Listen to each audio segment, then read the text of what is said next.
প্রিয় বন্ধুরা, এই যে স্ক্রিনে দেখতে পাচ্ছি ক্লাসরুম এমসিকিউ ইংলিশ, এই গ্রামার বইটা আমি এই যাবৎকালে যতগুলো এডিশন দিয়েছি সব থেকে লেটেস্ট একটা এডিশন আমি এবার করেছি। যে আগের সবগুলো এডিশনে যা ছিল তার মধ্যে থেকে একদম সিলেক্টিভ ওয়েতে বিশেষ বলি বা যে কোনো চাকরি পরীক্ষা বলি, একেবারে যে টপিক গুলো কম্বাইন্ড সব পরীক্ষার জন্য কাজে লাগে সেই টপিক গুলো এখানে ইনক্লুড করে নতুন ভাবে বইটি প্রকাশ করা হয়েছে এই এডিশন। আমি যেহেতু বলেছিলাম যে জায়গাগুলো বাসায় পড়া দরকার, তো বইটা কিনি বা না কিনি ওই জায়গাগুলো আমি এখান থেকে পড়িয়ে দেওয়ার চেষ্টা করব বা দেখিয়ে দেওয়ার চেষ্টা করব, বা কোন জায়গাগুলো গুরুত্বপূর্ণ সেটা বলার চেষ্টা করব। এই কাজটা করতে গেলে আমাকে কয়েকটা পর্বে এই কাজগুলো করতে হবে, বা অনেকগুলো পর্ব হতে পারে, কারণ এই বইটা শুধু একটা বই না। একটা বইয়ের মধ্যে এখানে গ্রামারের তো সবটুকু পার্টই আছে, আর সব থেকে ইন্টারেস্টিং হচ্ছে মুখস্থ পার্ট, যেটা অর্থাৎ যে কোনো চাকরি পরীক্ষায় যে মুখস্থ 4টা পার্ট থেকে প্রশ্ন করা হয়। একটা হচ্ছে সিনোনিম অ্যান্টোনিম, তো অবশ্যই। আর একটা ইডমসটা এত চমৎকার করে এই বইটার মধ্যে আছে যে ক্লু ওয়ার্ড ভিত্তিক। ইডমস মুখস্থ করতে হবে না, শুধু এমন ভাবে ক্লু ওয়ার্ড গুলো আমি নিজে তৈরি করে দিয়েছি। এই ক্লু ওয়ার্ড গুলো দেখতে আমরা পড়লে এগুলো মনে পড়ে যাবে পরীক্ষার মধ্যে, এমন ভাবে এটা ক্লু ওয়ার্ড গুলো দেয়া আছে। তার সাথে স্পেলিং আছে আর ওয়ান ওয়ার্ড সাবস্টিটিউশন আছে। এই 4টা টপিক হচ্ছে মুখস্থ পার্ট, এটা পড়তেই হবে। এর সাথে আরেকটা টপিক মুখস্থ পার্ট আছে, সেটা হচ্ছে প্রিপজিশন। তো প্রিপজিশন কি, নর্মালি জেনারেল প্রিপারেশন তো বুঝিয়ে দেওয়া যায়, সেগুলো আমি একেবারে চমৎকার করে আমি ক্লাসে যেভাবে পড়াই ওইভাবে চিত্র করে করে দিয়ে এখানে বুঝিয়ে দিয়েছি। কিন্তু যেটা অ্যাপ্রোপ্রিয়েট প্রিপজিশন, ওখান থেকেও তো 1-2টা কোশ্চেন থাকে। তো অ্যাপ্রোপ্রিয়েট প্রিপজিশনটা কি করবো, এটা তো মুখস্থ করতেই হয়। সো সেইটার ক্ষেত্রে একেবারে বাংলায় টাইপ 1 টাইপ 2 এইভাবে বাংলায় ছন্দ দিয়ে দিয়ে এই প্রিপজিশন যেগুলো পরীক্ষা আসার মতো সেগুলো বাছাই করে দিয়ে ওগুলো বাংলায় কিভাবে মনে রাখতে হবে সেটা দারুণ কিছু টেকনিকে দেওয়া আছে। আগেও দেওয়া ছিল, আর এইবার আরেকটু সুন্দর করে রিভাইজড হতে দেওয়া আছে। কিছু ওয়ার্ড বাদ ছিল, সেগুলো এবার ইনক্লুড করে দেওয়া আছে। এক কথায় আমি বলতে পারি যে এই মুখস্থ যে পার্ট আছে ইংরেজি যে কোনো চাকরি পরীক্ষার জন্য, এই কটা পার্ট সবগুলো চাকরি পরীক্ষার জন্য লাগবে। মানে যতগুলো ইংরেজি প্রশ্ন করা হবে, সেটা যে পরীক্ষাই হোক, বিশেষ পরীক্ষা হোক বা প্রাইমারি শিক্ষণ পরীক্ষা হোক, এনটিএসসি পরীক্ষা হোক, ব্যাংক পরীক্ষা হোক, অর্ধেক কিন্তু ভোকাবুলারি থেকে বা মুখস্থ পাঠ থেকে আসে। সেই মুখস্থ পাঠটা এখানে একেবারে সাজেশনের মতো করে দেওয়া, এবং আমি যে ক্লাসের যে টেকনিক সহ পড়াতাম সেই টেকনিকের মধ্যে দেওয়া। স্পেলিং কিরকম দেওয়া আছে, স্পেলিং বাংলায় সুন্দর করে ভেঙে ভেঙে বুঝিয়ে দেওয়া আছে, এবং যেগুলো দরকার স্পেলিং ওগুলো কিন্তু আলাদা করে দেওয়া আছে। ওই কটা স্পেলিং যদি ভালো করে দেখতে পারি, স্পেলিং 1-2টা কোশ্চেন থাকে সেটাও কমন থাকবে। তাহলে মুখস্থ পার্টের তো একটা কথা বললাম যে খুব ইম্পর্টেন্ট জায়গা। তো আমি এখানে যেটা করব, যে গ্রামার পার্ট যেটা আছে, গ্রামার পার্টটা একেবারে ক্লাসে আমি যে 27তম বিশেষ থেকে যে পড়াতাম সেই পড়ানোর মতো করে গ্রামার পার্টটা আমি এখানে দিয়েছি। আমি চেষ্টা করব একেবারে বইটা শুরু থেকেই পেজ টু পেজ ধরে ধরে পড়ার চেষ্টা করব। এটা একটা ওয়ে। আর এই ভিডিওটা যাওয়ার পরে যারা ভিডিও দেখছি তারা যদি একটু কমেন্ট করে জানিয়ে দেই যে এইটার কিভাবে আমি এই বইটা পড়িয়ে দিলে সবার উপকার হবে। যেমন আমি একেবারে শুরু থেকে পেজ টু পেজ পড়িয়ে দিতে পারি। আরেকটা হচ্ছে যে এই বইটার যে জায়গাগুলো খুব ইম্পর্টেন্ট পরীক্ষার জন্য সেই জায়গাগুলো এখান থেকে আলাদা করে আমি পড়িয়ে দিতে পারি বা দেখিয়ে দিতে পারি, যেগুলো বাসায় ভিডিওটা দেখে এটা চর্চা করা যাবে, কাজে লাগবে। সো দুটো ওয়ে থাকলো, আমরা কমেন্টে জানিয়ে দিব যে আমরা কোনটা চাই। সো এবার আমরা চলে যাই এখানে, যে এই যে classroom MCQ English grammar and literature যে বইটা আছে, এই বইটার টপিকগুলো আমরা পর্যায়ক্রমে একটা একটা করে আলোচনা করার চেষ্টা করব। আজকে যেটা করব সেটা হচ্ছে যে এই বইটার মধ্যে কি আছে এগুলো তো আমরা বইটা যখন দেবো পরে দেখবো, এটা না দেখলেও চলবে। কিন্তু এই বইটার মধ্যে ওই যে বললাম যে কোন টপিকগুলো বেশি ইম্পর্টেন্ট সেটা দেখাবো, আর এই বইটার সূচিটা একটু দেখানোর চেষ্টা করব। এইটা হচ্ছে যে বইয়ের আর কি সেকেন্ড পেজ চলে আসছে এইখানে। যে এগুলো দেখার দরকার নাই। বিসিএস প্রাইমারি শিক্ষক নিবন্ধন ব্যাংক জব পরীক্ষার জন্য ইংরেজি বাছাইকৃত গুরুত্বপূর্ণ টপিকস, এটা কিন্তু বইয়ের এই যে দেখলাম কি যে এই যে মূল আলোচনা শুরুর আগেই এই পেজটা দেয়া আছে। আমি এইখানে একটু বড় করে দেখাই এই যে গ্রামার পার্ট, 3টা পার্টই এখানে আলোচনা আছে। প্রথমে গ্রামার পার্টটা দেখাই, যে টপিকগুলো মাস্ট পড়তে হবে এগুলো সাধারণত আমি বলি, বাট এইবার আমি কি করেছি, এটা একটা পেজের মধ্যে 3টা টপিক বলে দিয়েছি, সো দ্যাট কেউ যদি বই কেনে তাহলে তো এই টপিকগুলো ভালো করে পড়বে। আর যদি বইটা নাও কেনে, এই পেজটা যদি দেখে তাহলে সে বাসায় তার কাছে যে বইটা আছে সেই বই থেকে এই টপিকগুলো ভালো করে পড়ে নিতে পারবে, কারণ এই টপিকগুলোতে প্রশ্ন বারবার করা হয়। একটু আমরা দেখি যে কোন টপিকগুলোতে প্রশ্ন বারবার করা হয়। আচ্ছা, প্রথমে হচ্ছে কি, প্রথমে যে প্রিপজিশন এমন কোনো পরীক্ষা নাই, বিশেষ পরীক্ষা বলি যে কোনো চাকরি পরীক্ষা বলি এখান থেকে কোশ্চেন করে। যেমন আমরা দেখি বিশেষ পরীক্ষায় একেবারে অ্যাটলিস্ট 1 থেকে 3টা প্রশ্ন করবে, প্রাইমারি চাকরি পরীক্ষায় 1 থেকে 2টা প্রশ্ন এখান থেকে হবে, নিবন্ধন পরীক্ষায় 1 থেকে 2টা কোশ্চেন হবে, এবং ব্যাংক জব পরীক্ষায় 1 থেকে 2টা বা 3টা কোশ্চেন হবে প্রিপজিশন থেকে। ঠিক আছে। 2 নাম্বার হচ্ছে যে ভার্ব পার্টিসিপল, জেরান্ড, ইনফিনিটিভ। ওকে, জেরান্ড, ইনফিনিটিভ, পার্টিসিপল এবং ভার্ব, এই যে চ্যাপ্টারটা, এইখান থেকে বিশেষ পরীক্ষায় 1 থেকে 2টা কোশ্চেন মাস্ট থাকে, প্রাইমারি পরীক্ষায় অ্যাটলিস্ট একটা কোশ্চেন থাকে, নিবন্ধন পরীক্ষায় একটা থাকে, অথবা ব্যাংক পরীক্ষায় একটা থাকে। এই যেগুলো বলছি এগুলো কিন্তু পড়তেই হবে। 3 নাম্বার হচ্ছে নাউন, প্রোনাউন, অ্যাডজেক্টিভ, অ্যাডভার্ব। এই যে 4টা টপিক বললাম, এই 4টা টপিক থেকেই অবশ্যই কোশ্চেন করবে। বিশেষ পরীক্ষায় 1 থেকে 2টা কোশ্চেন থাকবে, প্রাইমারিতেও ঠিক 1 থেকে 2টা কোশ্চেন থাকবে, নিবন্ধন পরীক্ষায় 1 থেকে 2টা কোশ্চেন থাকবে, এবং ব্যাংক জব পরীক্ষায় অ্যাটলিস্ট একটা প্রশ্ন থাকবে। এই 4টা টপিক থেকে, তার মানে এগুলো আমাকে অবশ্যই পড়তে হবে। খুব বেশি টপিক কিন্তু নাই এখানে। দেন আমরা আসি টেন্স এবং right form of verb. Tense এবং রাইট ফর্ম অফ ভার্ব দুটো ভিন্ন জিনিস, কিন্তু আমি এখানে একখানে কেন দিয়েছি, কারণ টেন্সের যে আলোচনা ঠিক একইভাবে রাইট ফর্ম অফ ভার্ব যদি আমরা করতে চাই, আনসার করতে চাই, তাহলে টেন্স আমাকে অবশ্যই জানতে হবে। এই জন্য টেন্স এবং রাইট ফর্ম অফ ভার্ব এই দুটো একসাথে রেখে দিয়েছি। এই টেন্স এবং রাইট ফর্ম অফ ভার্ব থেকে আমরা দেখি কতগুলো কোশ্চেন থাকে। 1 নাম্বার হচ্ছে বিশেষ পরীক্ষায় 2 থেকে 3টা কোশ্চেন থাকবে। 26তম বিশেষ পরীক্ষায় এই টেন্স এবং রাইট ফর্ম অফ ভার্ব থেকে 6টা প্রশ্ন ছিল। ঠিক আছে, 6টা প্রশ্ন শুধু 26তম বিশেষ পরীক্ষায় একটাতেই ছিল। তাহলে কত ইম্পর্টেন্ট। আমরা যদি প্রাইমারি শিক্ষক নিয়োগ পরীক্ষায় যাই, তাহলে 2 থেকে 3টা প্রশ্ন থাকবে এই টেন্স এবং রাইট ফর্ম অফ ভার্ব থেকে, তার মানে এটা পড়তেই হবে। আমরা যদি নিবন্ধন পরীক্ষায় যাই, এখানেও দেখবো 2 থেকে 3টা কোশ্চেন এই চ্যাপ্টার থেকে থাকবে। আমরা যদি ব্যাংক জব পরীক্ষায় যাই, সেখানে দেখবো যে কমপক্ষে একটা প্রশ্ন এই টেন্স বা রাইট ফর্ম অফ ভার্ব থেকে থাকবে।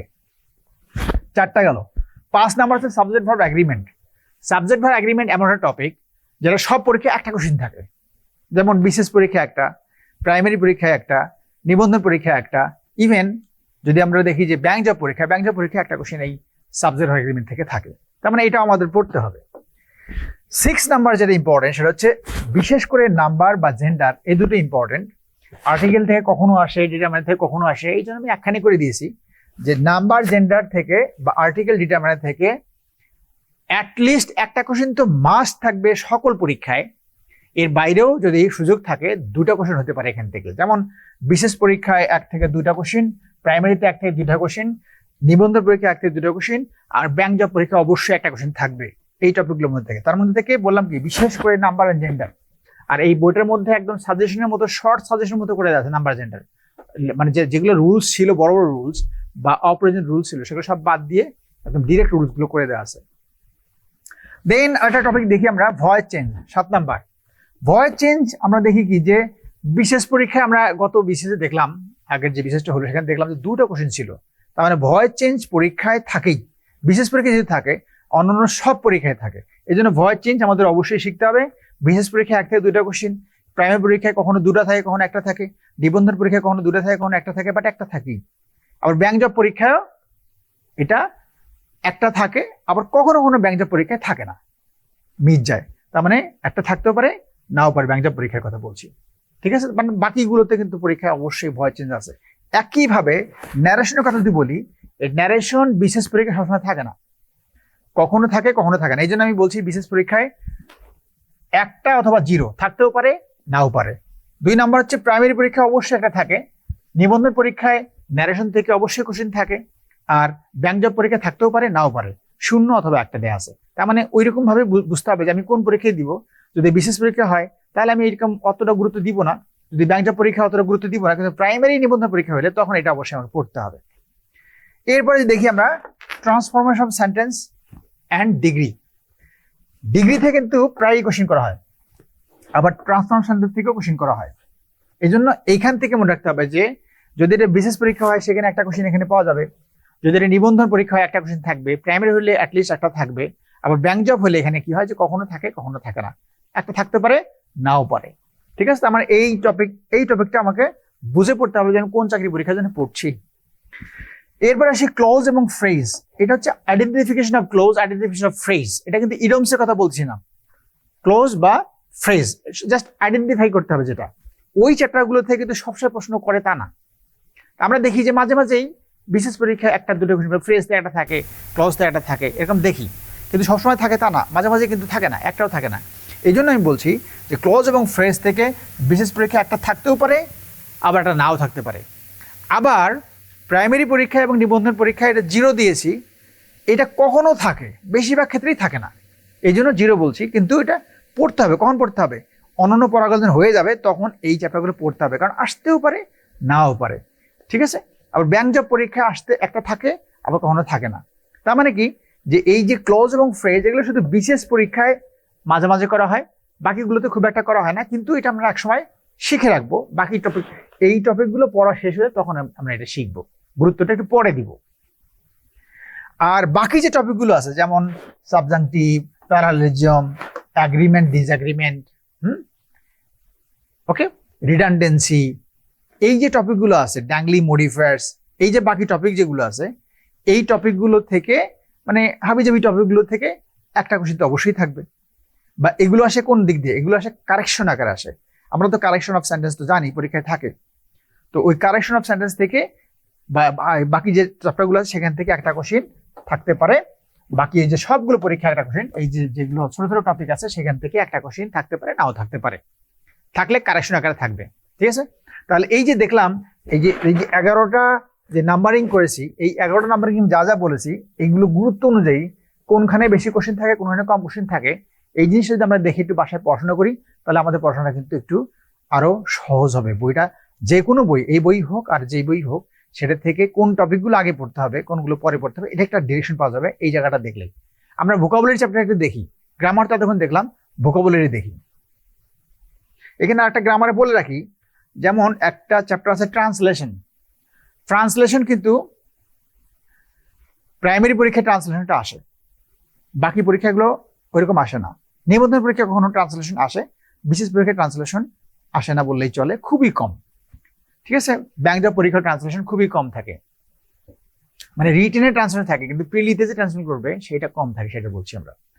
এবার আমরা ভোকাবুলারি দেখি, যে ভোকাবুলারি থেকে পরীক্ষায় কোন পরীক্ষায় কেমন কোশ্চেন থাকে, কোন টপিক থেকে থাকে।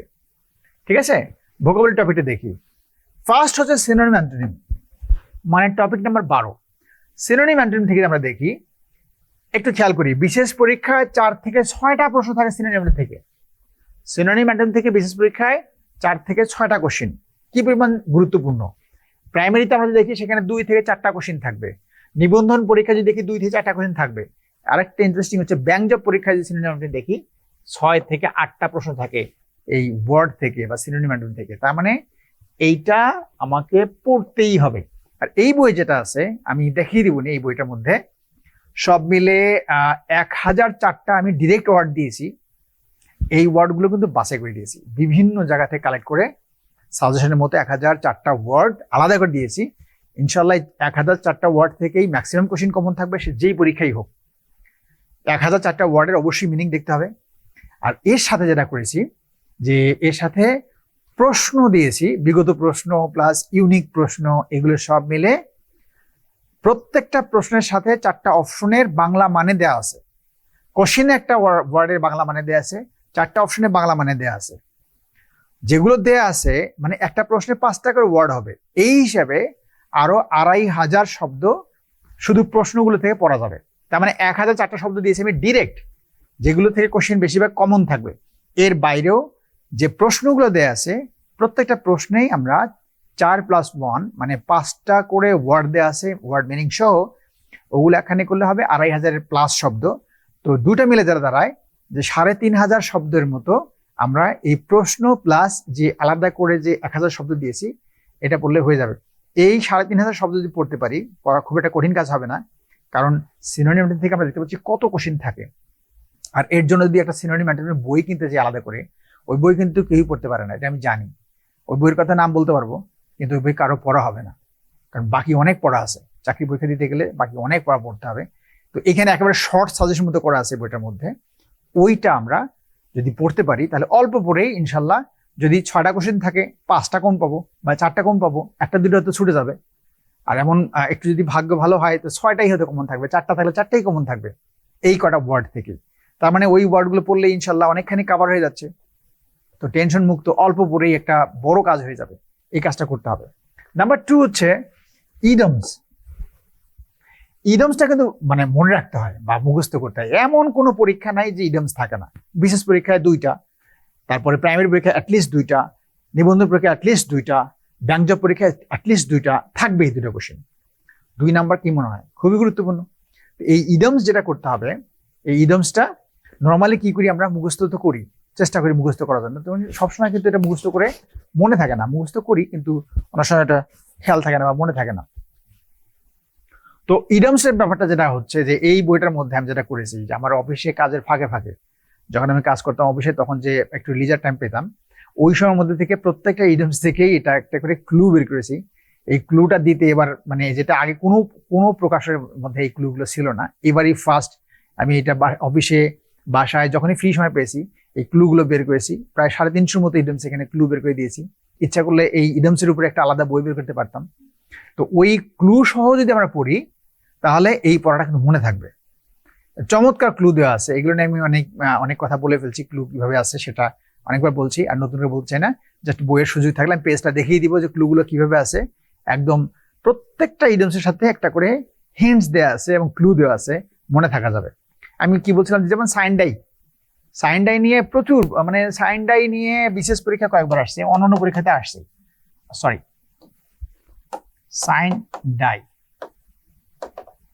সাইন ডাই এইটা কিন্তু পরীক্ষা অনেকবার আসছে। তো সাইন ডাই যদি পরীক্ষা আসে, আমি এটার ক্লুটা কি দিয়েছি, যেমন এখানে ডাই মানেতে মৃত, আমরা জানি সাইন শব্দের মানে হচ্ছে একাংশ বা প্রায়, তার মানে সাইন ডাই মানে হচ্ছে একাংশ মৃত। তো এইটার অর্থটা আমরা কিভাবে মনে রাখবো, ক্লুটা কিরকম, যেমন ক্লুটা হচ্ছে এরকম যে কোনো একটা মানুষ যদি একাংশ মৃত হয় তাহলে সে মারা গেছে কি মারা যায় নাই এটা কিন্তু অনিশ্চিত হয়ে যায়, সে নিশ্চিত না যে মারা গেছে কিনা, রাইট? অবশ্যই এটা মনে রাখা যায় যে একটা মানুষ যদি একাংশ মারা যায় সে আসলে মারা গেছে না মারা যায় নাই এটা বুঝতে পারবো। তাহলে সাইন ডাই মানে হচ্ছে মানে এই যে মানুষটা যে মারা গেছে কিনা এটা কিন্তু নিশ্চিত না, অনিশ্চিত ব্যাপার দাঁড়াচ্ছে। এই জন্য সাইন ডাই মানে হচ্ছে আনসার্টেন বা অনিশ্চিত। বাংলায় হচ্ছে অনিশ্চিত মনে রাখবো, ইংরেজিতে আসলে অপশনে আনসার্টেন থাকবে, আনসার্টেন আনসার করে দিব। এই যে একটা ক্লু যে সাইন ডাই, ওইটার অর্থ দিয়ে ওটাই মনে রাখলাম। এরকম প্রত্যেকটা ইডিয়মসেরই একটা করে ক্লু দেওয়া আছে, জাস্ট ক্লুগুলো একবার দুবার পড়লেই এই ইডিয়মসগুলো যে কোনো পরীক্ষায় পরীক্ষায় যখনই থাকবে এটা মনে থাকবে বা মনে করা যাবে। ঠিক আছে, তাহলে ইডিয়মসটা আমরা অবশ্যই পড়বো, দুটো করে পরীক্ষা মানে থাকবেই। আর এই ক্লু সহ যদি পড়ি বইটার তাহলে মনে থাকবে। স্পেলিং যেটা আছে আমি বললাম যে স্পেলিং প্রত্যেকটা পরীক্ষায় একটা দুটা করে থাকে, বিশেষ পরীক্ষা 1-2টা থাকে, প্রাইমারি পরীক্ষা 1-2টা থাকে, অন্যান্য যে পরীক্ষা আছে অ্যাটলিস্ট একটা করে থাকে বা 2টাও থাকে, 3টাও থাকে। স্পেলিং ক্ষেত্রে স্পেলিং কিন্তু একটু হার্ড ওয়ার্কের কাজ, কারণ ওই স্পেলিং দিবে না যেটার মধ্যে একেবারে সহজে পারা যাবে। স্পেলিং প্রত্যেকটার মধ্যে টুইস্ট আছে, সেটা আসবে। তো ওই স্পেলিংটা এখানে যেটা এই বইটার মধ্যে যেটা আছে, ক্লাসরুম যে ইংলিশ, আমাদের এই যে classroom MCQ English grammar and literature, এই বইটার মধ্যে স্পেলিংটার মধ্যে বাংলায় ভেঙে ভেঙে অর্থ সহকারে দেয়া আছে, সহজে মনে থাকবে। আবার কিছু কিছু ব্যাপার আছে, যেমন জোড়া জোড়া আছে, মিলেনিয়াম সেখানে DNL আছে। তো এরকম জোড়া জোড়া কোনগুলো আছে সেগুলো আলাদা করে দেওয়া আছে। অর্থাৎ একটা সিস্টেমেটিক ওয়েতে স্পেলিং গুলো দেওয়া আছে এবং অল্প কিছু দেওয়া আছে, একেবারে যে পেজের পর পেজ স্পেলিং আছে তা না, কিছু প্র্যাকটিস কোশ্চেন আছে, এগুলো পড়া প্লাস যেগুলো দেওয়া আছে এগুলো যদি একটু মনে রাখতে পারি, আন্ডারলাইন করে যদি একটু মনে রাখতে পারি যে কোন জায়গাগুলো স্পেলিং এর মধ্যে টুইস্ট আছে ওই জায়গাটা আন্ডারলাইন করে রাখতে পারি, তাহলে কিন্তু স্পেলিংটা মনে থাকবে। মনে থাকলে কি হবে, 1-2টা করে কোশ্চেন কম পাবো। তাহলে এই বই থেকে পড়লেই সব কাজ হয়ে যাচ্ছে, বা যার কাছে যে বই সেখান থেকে পড়তে পারি আমরা স্পেলিংটা। বাট অবশ্যই পড়তে হবে, পরীক্ষা অবশ্যই কমন থাকবে। আর একটা অবশ্যই কমন থাকবে যে কোনো চাকরি পরীক্ষার জন্য, সেটা হচ্ছে ওয়ান ওয়ার্ড সাবস্টিটিউশন, মানে এক কথায় প্রকাশ। এক কথায় প্রকাশ কিন্তু এখন খুবই ইম্পর্টেন্ট, মানে অর্থাৎ এই যে রিসেন্ট যে পরীক্ষাগুলো হচ্ছে সব পরীক্ষায় এক কথা প্রকাশ থাকে, এটা অবশ্যই পড়তে হবে। আর এটাও এই বইটার মধ্যে একদম সাজেশনের মতো যতগুলো অপ্রয়োজনীয় ছিল সব বাদ দিয়ে একটা শর্ট সাজেশন মধ্যে করে দেওয়া আছে, এবং সেটা একটু ডিফারেন্ট ওয়েতে করে দেওয়া আছে। অর্থাৎ ওয়ার্ডটা আগে দেওয়া আছে আর ওইটার এলাবোরেশন যে ওই ওয়ার্ডের যে ইলাবোরেটিভ আইডিয়া সেটা পরে দেওয়া আছে, রাইট? তার মানে এইখান থেকে যতটুকু দেওয়া আছে ওইটুকু পড়লে কিন্তু কমন থাকবে। এর সাথে কিছু প্র্যাকটিস কোশ্চেন আছে। আর তার সাথে আমরা যাই আদার্স অন্যান্য যেগুলো আছে ভোকাবুলারি থেকে, যেমন ফরেন ওয়ার্ডস আছে, পেয়ার অফ ওয়ার্ডস আছে, এগুলোতে আমরা লাগবে না, যেমন পরীক্ষা আসেও না। জাস্ট এই 4টা টপিক আমরা ভালো করে পড়বো, সিনোনিম অ্যান্টোনিম, ইডিয়মস, স্পেলিং আর হচ্ছে ওয়ান ওয়ার্ড সাবস্টিটিউশন। এখানে আরেকটা টপিক অবশ্যই যুক্ত আমরা করতে পারি, সেটা হচ্ছে প্রিপজিশন, যেটা নিয়ে আমরা আগেই কথা বলছি। প্রিপোজিশন, যে এই প্রিপোজিশন এই বইটার মধ্যে বাংলায় ছন্দ আকারে দেওয়া আছে, এত চমৎকার ছন্দ আকারে দেওয়া আছে যে এটা মনে থাকবে বাংলা দিয়ে, মানে ইংরেজি প্রিপোজিশন মনে রাখবো বাংলা ছন্দ দিয়ে। সেইটা কিভাবে সেটা বইটার মধ্যে ম্যাজিক আমি দেখাবো, এটা ক্লাস নেওয়ার সময় এগুলো সব পেজ টু পেজ তুলে ধরে দেখিয়ে দিব। ঠিক আছে, এই হচ্ছে ভোকাবুলারি যে পার্ট আছে সেইটা। আর একটা পার্ট হচ্ছে লিটারেচার। লিটারেচারের ক্ষেত্রে আমি বলবো যে বিশেষ পরীক্ষায় 12 থেকে 15টা প্রশ্ন থাকবে বিশেষ পরীক্ষায়, প্রাইমারি পরীক্ষা 1 থেকে 3টা, নিবন্ধন পরীক্ষা 1 থেকে 3টা, ব্যঙ্গক পরীক্ষা 1 থেকে 3টা। তার মানে বাকি পরীক্ষাগুলোতে কম থাকে, কিন্তু প্রাইমারি বিশেষ পরীক্ষাতে বেশি কোশ্চেন থাকে লিটারেচারের উপরে। এই বইটার মধ্যে লিটারেচার যতটুকু দেয়া আছে, বিশেষ করে যে 1000 প্লাস, বিশেষ করে 1000 প্লাস যে কোশ্চেন দেয়া আছে, কোশ্চেন আনসার দেয়া আছে, এগুলো কিন্তু বাছাই করা।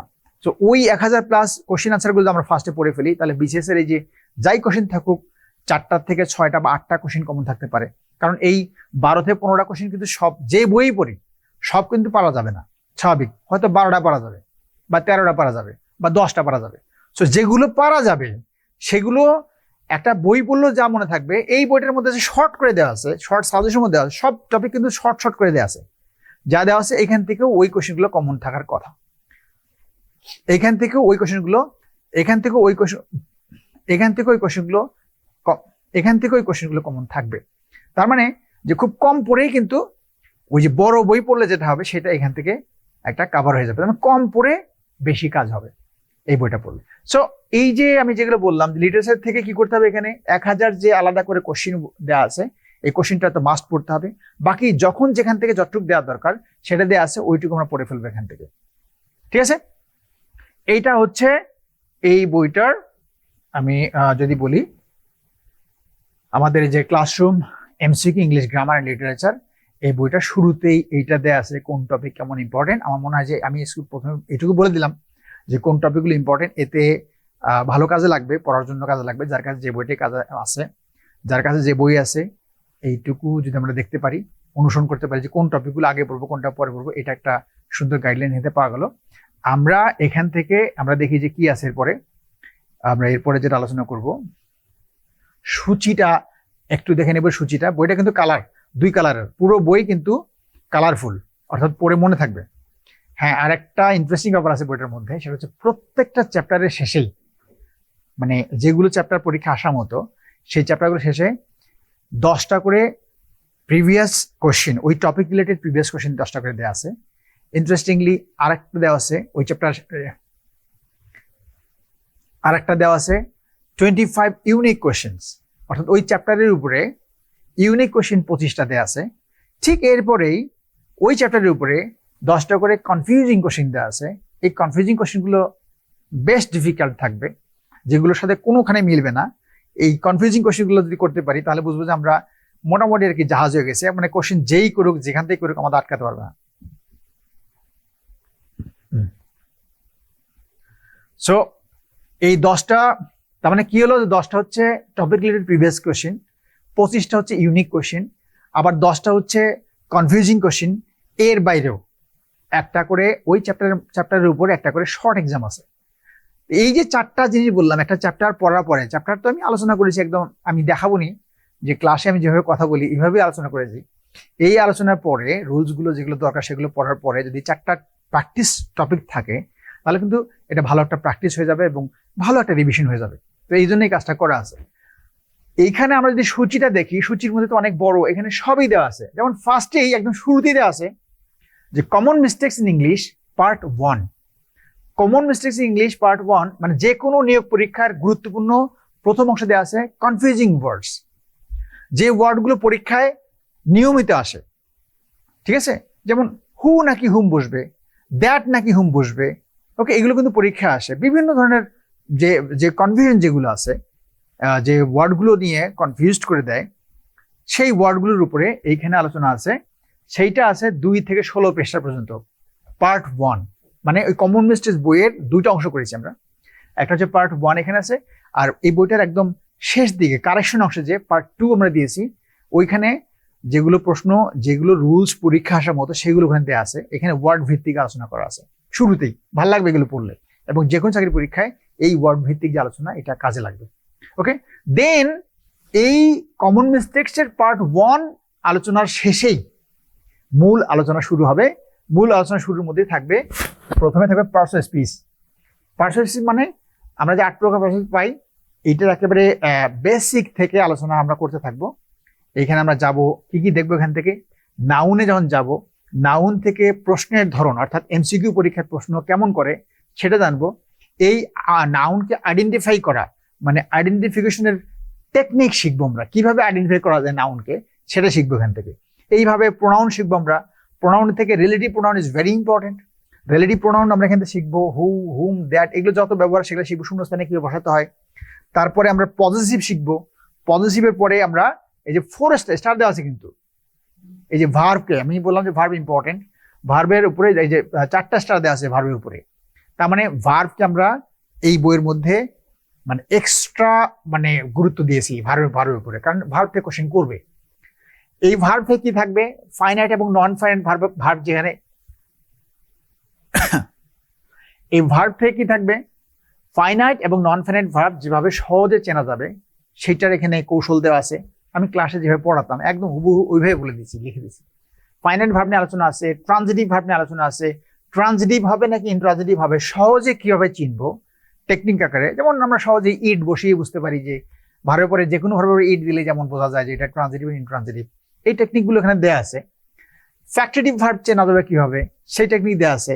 রিফ্লেক্সিভ ভার্ব তো সহজেই চিনতে পারি। তারপর এখানে বলা আছে কোগনেট ভার্ব, এই যেটা স্টার দেওয়া আছে, একটা স্টার দেওয়া আছে, তার মানে বাকি ভার্বগুলোর থেকে এই কোগনেট ভার্বটা একটা স্টার দেওয়া আছে, মানে ইট ইম্পর্টেন্ট।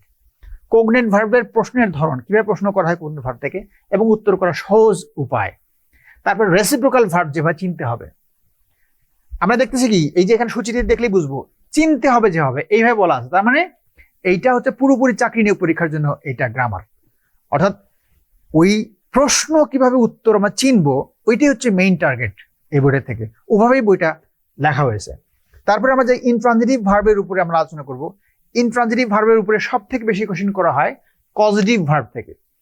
তো পজিটিভ ভার্ব থেকে যা যা পরীক্ষা আসতে পারে সবই এই বইটার মধ্যে সুন্দর করে সাজিয়ে দেওয়া আছে। আমি সুযোগ বুঝে পজিটিভ ভার্ব নিয়ে আলোচনা করব। বাট এই যে আলোচনা যারা শুনতেছি তাদের কাছে কিন্তু একটা কাজ আমি শুরুতে দিয়েছি, সেটা হচ্ছে যে কোন টপিক নিয়ে আমি আগে আলোচনা করলে ভালো হবে সেইটা কমেন্টে লিখতে হবে। আমি কমেন্টে দেখব, দেখে ওই টপিক নিয়ে ভিডিও করে দিব বা ওই টপিক নিয়ে লাইভ নিব, অথবা বইটার একেবারে শুরু থেকেই আলোচনা করব কিনা সেটা কমেন্টে লিখতে হবে। ঠিক আছে। এরপর আমরা যদি আসি যে কাপুলেটিভ ভার্ব, কসি প্যাসিভ ভার্ব, এগুলো সবই আলোচনা ভার্বের আলোচনা আছে। Then non finite verb is very important. Non finite ভার্বের জেরান্ড, পার্টিসিপল, ইনফিনিটিভ এবং ভার্বাল এগুলো কিভাবে চিনবো, এগুলো পরীক্ষা আসে। তো সেইখানে এই যে জেরান্ড 3 স্টার দেয়া আছে। জেরান্ডে কি আছে, প্রশ্নের ধরন এবং উত্তর করার কৌশল। আলোচনা কিভাবে আছে এটা খেয়াল করি আমরা। পার্টিসিপল, প্রশ্নের ধরন এবং উত্তর করার কৌশল। ইনফিনিটিভ একটা স্টার দেয়া আছে, পার্টিসিপল 3টা স্টার, জেরান্ড 3টা স্টার, ইনফিনিটিভ একটা স্টার। ভার্বাল আছে, ভার্বাল কিভাবে সহজে চিনবো, এগুলো সবই এখানে সুন্দর করে আলোচনা করে দেওয়া আছে। যে একবার পড়লে আমি ক্লাসে যেভাবে বুঝাই এইভাবেই বলা আছে এখানে, তো সহজে চিনতে পারবো আমরা। এরপরে লিঙ্কিং ভার্ব নিয়ে বলা আছে। লিঙ্কিং ভার্ব কিন্তু মাধ্যমিক পরীক্ষা আসে। গ্রুপ ভার্ব বা ফ্রেজাল ভার্ব সম্পর্কে এখানে বলা আছে, খুব অল্প করে বলা আছে, কারণ গ্রুপ ভার্ব প্রিপোজিশনের পরের চ্যাপ্টারে যে বিস্তারিত আলোচনা করা আছে। তারপরে ইমপার্সোনাল ভার্ব নিয়ে বলা আছে, কখনো কোনো পরীক্ষা আসতে পারে, এই জন্য দেখিয়ে দেওয়া।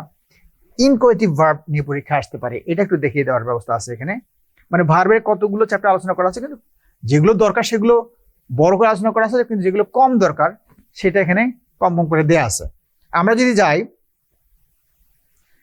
এই যে তারপরে নন কনক্লুসিভ ভার্ব, নন কনক্লুসিভ ভার্ব নেমেও আমরা এখানে ভার্ব আমরা দিয়ে দিব। নন কনক্লুসিভ ভার্বও এখানে আলোচনা করা আছে, একটু দেখে নিলেই হয়ে যাবে। আরেকটা স্টার দেওয়া আছে এখানে, নিড এবং ডেয়ার, এটা কিন্তু পরীক্ষা আসে। নিড এবং ডেয়ার, এই যে লাস্ট বিসিএসসি আসছে, নিড এবং ডেয়ার কখন এরা অক্সিলারি আবার কখন মূল ভার্ব চেনার ইজি কৌশল বা ইজি টেকনিক। নিড কখন বা ডেয়ার কখন ভার্ব, কখন অক্সিলারি ভার্ব, এটা কিন্তু কখনো অক্সিলারি কখনো মূল ভার্ব। সো কখন অক্সিলারি কখন মূল ভার্ব এটা বুঝতে পারলে এখান থেকে প্রশ্ন যাই করুক উত্তর করা যাবে, সেটা এখানে আলোচনা করা আছে। দেন আমরা উইক ভার্ব, স্ট্রং ভার্বে একটা তালিকা করে দিয়েছি যেগুলো পরীক্ষা আসে। উইক ভার্ব, স্ট্রং ভার্ব এখান থেকে পড়লে, তালিকাটা পড়লে, যেমন স্পিকিং এর ক্ষেত্রে কাজে লাগবে, ফ্রি হ্যান্ড রাইটিং এর ক্ষেত্রে এই ভার্বগুলো কাজে লাগবে, আবার এই যে এমসিকিউ পরীক্ষা এখানেও কাজে লাগবে। এখানে দেয়া আছে স্ট্রং ভার্বের ব্যবহারগুলো কোনগুলো পরীক্ষা আসে সেগুলো দেয়া আছে, উইক ভার্বগুলো কোনগুলো লাগবে সেটা দেয়া আছে। ওকে, এখানে স্টার দেওয়া হয় নাই কারণ এটা সবসময় পরীক্ষা থাকবে তা না, স্টার নেই এই জন্য। আবার স্টার দেওয়া আছে কি প্রিফিক্স সাফিক্স, এই প্রিফিক্স সাফিক্স কিন্তু পরীক্ষা আসে, এখানে স্টার দেওয়া আছে একটা। ট্যাগ কোশ্চেন একটা স্টার দেওয়া আছে, ট্যাগ কোশ্চেন খুব সুন্দর করে বুঝিয়ে দেওয়া আছে ট্যাগ কোশ্চেন, ঠিক আছে। পরীক্ষা আসলে ওই কটা নিয়ে অল্প করে দেওয়া আছে, যা দেওয়া আছে ওর মধ্যেই থাকবে।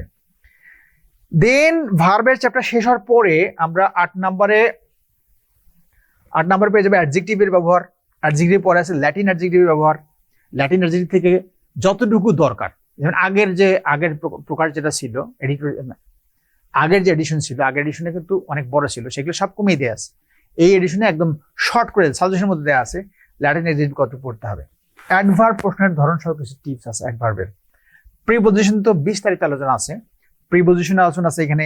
জেনারেল প্রিপজিশন, এই জেনারেল প্রিপজিশন আমি ক্লাসে 3টা ক্লাস দিতাম 2 ঘন্টা করে, জেনারেল প্রিপজিশন উপরে 2 ঘন্টা করে 3টা ক্লাস হতো জেনারেল প্রিপজিশন আলোচনা। আমার সেই আলোচনার যতটুকু পরীক্ষা আসার মতো দরকার, যেভাবে আলোচনা করতাম ওইটাই আমি এখানে জেনারেল প্রিপজিশনের মধ্যে দিয়ে দিয়েছি। বেসিক প্রিপজিশনের মাস্ট রিড নোটস, এই যে লিখে দিয়েছি, বেসিক প্রিপজিশনের মাস্ট নিড নোটস, মানে বেসিক যে প্রিপজিশন থাকবে সেই প্রিপজিশনের যেই নোটগুলো পড়তে হবে সেটা এখানে নোটের মতো করে দেওয়া আছে, রাইট। এরপরে যে অ্যাপ্রোপ্রিয়েট 4টা স্টার দেওয়া আছে, অ্যাপ্রোপ্রিয়েট প্রিপজিশন। এখানে কি বলা আছে, মনে রাখার এক্সক্লুসিভ টেকনিক। এক্সক্লুসিভ টেকনিক আমরা বুঝি, অর্থাৎ এই যে অ্যাপ্রোপ্রিয়েশন যেটা মুখস্থ করতে হয় এইটা মনে রাখার বাংলায় সহজ করে টেকনিক দেওয়া আছে, এই জন্য বলা হয়েছে এক্সক্লুসিভ টেকনিক। এগুলো আমি দেখিয়ে দিলে তখন সহজেই পারা যাবে। দেন গ্রুপ ভার্ব, গ্রুপ ভার্ব থেকে কি হয়, গ্রুপ ভার্ব কিন্তু অনেক মনে রাখাও বেশ কঠিন, কিন্তু সারা জীবন কাজে লাগে, পরীক্ষাও থাকে। এই গ্রুপ ভার্ব থেকে একদম কনসাস করে দেওয়া আছে।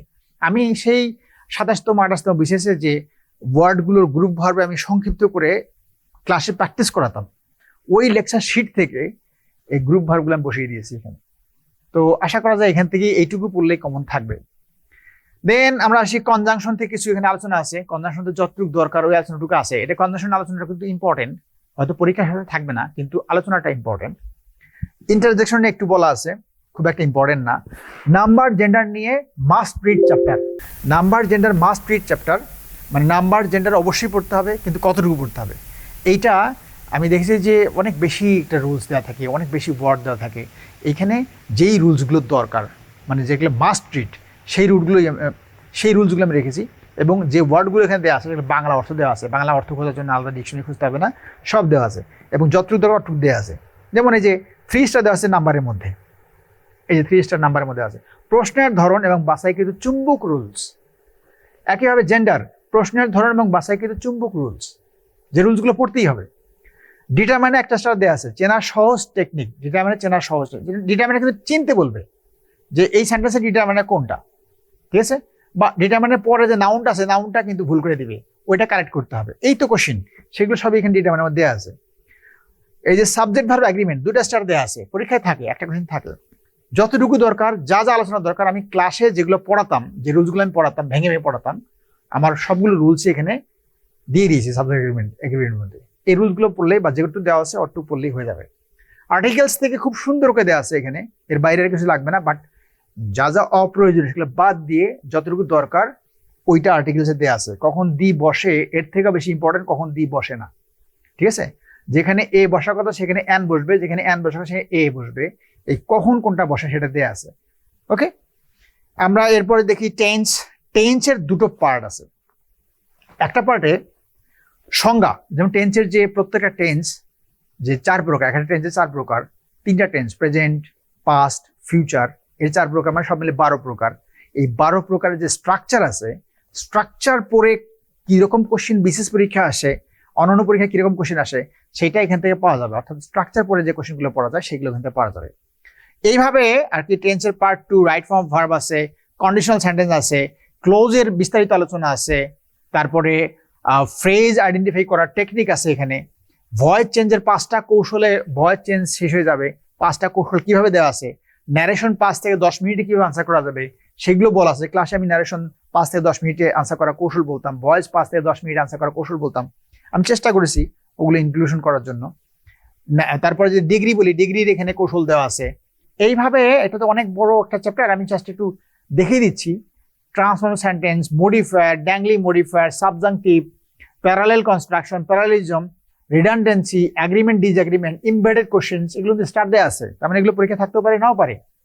ফরমেশন অফ ওয়ার্ডস 3 স্টার দেওয়া আছে, এগুলো পড়তে হবে। যতটুকু পড়লে এমসিকিউর পাশাপাশি বিশেষ লিখিত পরীক্ষায় 5 নম্বর কমন থাকবে। ফরমেশন অফ ওয়ার্ডস, তার মানে দেখতে হবে এটা। তারপরে প্রিফিক্স সাফিক্স আমরা দেখবো এখান থেকে। ট্রান্সলেশন অফ প্রভাব, ট্রান্সলেশন অফ প্রভাব প্রাইমারি এবং ইন্টারমিডিয়েট পরীক্ষায় নিশ্চিত কমন উপযোগী যে প্রশ্নগুলো দরকার ওই প্রশ্নগুলো এখানে দেওয়া আছে। মানে এখানে অল্প কিছু প্রশ্ন দেওয়া আছে ট্রান্সলেশন এবং প্রভাব থেকে, ওগুলো যদি আমরা এখান থেকেই পড়ে ফেলি তাহলে আমাদের বাকিটুকু লাগবে না। এইভাবে আমাদের আর একটা আছে কারেকশন পার্ট 2। ওকে, এই যে correction part 2 common mistakes in English শুরুতেই যেটা ছিল ওইটারই একটা সেকেন্ড পার্ট এইখানে ইনক্লুড করা আছে। ওই যে শুরুতে যেটাতে আছে কারেকশন পার্ট 2 অর্থাৎ কমন মিস্টেকস ইন ইংলিশ, যে বইটার শুরুর যে অংশটা ওইটা আমরা শুরুতে দিয়েছি পার্ট 1, আর এই যে এই জায়গায় এসে 603 নম্বর পৃষ্ঠায় এসে পার্ট 2 আমরা দিয়েছি এখান থেকে। ওকে, যাতে করে ওই প্রথম অংশটুকু পড়ে বা টানা কারেকশন পড়তে যেন বিরক্তি না লাগে তার জন্য অর্ধেক পার্ট শুরুতে, বাকি পার্ট এখানে দেওয়া আছে। এরপরে যে কম্পোজিশন পার্ট বিশেষ পরীক্ষায় থাকে, কম্পোজিশন পার্টটা থাকে। কম্পোজিশন মানে parts of letters, applications, SS, এখান থেকে কিছু কোশ্চেন কখনো কখনো থাকে, একটা কোশ্চেন থাকে কখনো থাকে না। এটা কিন্তু বিসিএস এর সিলেবাসে দেওয়া আছে, সিলেবাসের অন্তর্ভুক্ত টপিক, অর্থাৎ পড়তে হবে। খুবই শর্ট করে দেওয়া আছে এখানে, জিস্ট করে দেওয়া আছে, যতটুকু দেওয়া আছে অতটুকু পড়লেই হবে এখান থেকে। প্যারাগ্রাফ লেটারের যে অংশগুলো আছে সেগুলো একটু খুব সহজেই, এই যে 1 পৃষ্ঠা মানে 2 পৃষ্ঠা আছে, 444 পৃষ্ঠা থেকে 445 পৃষ্ঠা, এই 2টা পৃষ্ঠা পড়লেই এখান থেকে কভার হয়ে যাবে, এটা সম্পূর্ণ কভার হয়ে যাবে। তারপর হচ্ছে ভোকাবুলারি। এই যে ভোকাবুলারি পার্টটা দেওয়া আছে, আমরা যদি খেয়াল করি এখানে যে 4টা পার্ট আমি প্রথমে বললাম যে খুবই ইম্পর্টেন্ট। একটা হচ্ছে ওয়ার্ড সাবস্টিটিউশন, 3 স্টার দেওয়া আছে। স্পেলিং মিস্টেক্স 3 স্টার দেওয়া আছে। 4 স্টার দেওয়া আছে ইডিয়মস, অবশ্যই 4 স্টার থাকার মতো। সিনোনিম অ্যান্টোনিম দেওয়া আছে 4 স্টার, এগুলো অবশ্যই পড়তে হবে। এই যে অনার সাবস্টিটিউশন কি বলা আছে, নিয়োগ পরীক্ষার হটকেক, মানে যে কোনো নিয়োগ পরীক্ষার জন্য ওয়ানার সাবস্টিটিউশন মানে এক কথা প্রকাশ, সেটা খুবই গুরুত্বপূর্ণ, এখনকার পরীক্ষাগুলো তো আসেই। দেন স্পেলিং নিয়ে কি বলা আছে, with special tips and tricks, বিশেষ টিপস অ্যান্ড ট্রিক্স এখানে দেওয়া আছে। এবং বাছাইকৃত ইম্পর্টেন্ট ওয়ার্ডস, যেগুলো যে বানানগুলো নিয়মিত পরীক্ষা আসে ওই বানানগুলো আলাদা করে দেওয়া আছে। ইডিয়মস নিয়ে কি বলা আছে, সহজে মনে রাখার জাদুকরী কৌশল। ওই যে বললাম যে ইডিয়মস গুলো আমি আমার যে অফিসের বাইরে যে ফ্রি সময়গুলো থাকতাম ওই সময়ের মধ্যে থেকে ইডিয়মস গুলো যেরকম ওই যে ক্লু ধরে ধরে যে আমি লিখে দিয়েছি এখানে, বেশ কষ্ট গেছে এটা, তারপরে এটা আমার মনে হয় পড়লে যারা পড়বে তাদের বেশ কাজে লাগবে এবং আমাকে থ্যাঙ্কস দিবেন। ওকে, আর সিনোনিম অ্যান্টোনিম থেকে কি বলা আছে, বিশেষভাবে বাছাইকৃত 1000+ শব্দ, ওই যে বললাম যে 1004টা শব্দ আলাদা করে দেওয়া আছে যেগুলো থেকে ম্যাক্সিমাম কোশ্চেন কমন থাকবে। ওই শব্দগুলো মানে কালেক্ট করতে এবং বাছাই করতে বেশ সময় গেছে, কিন্তু আমরা দিয়ে দিয়েছি, এবারই প্রথম দিয়েছি।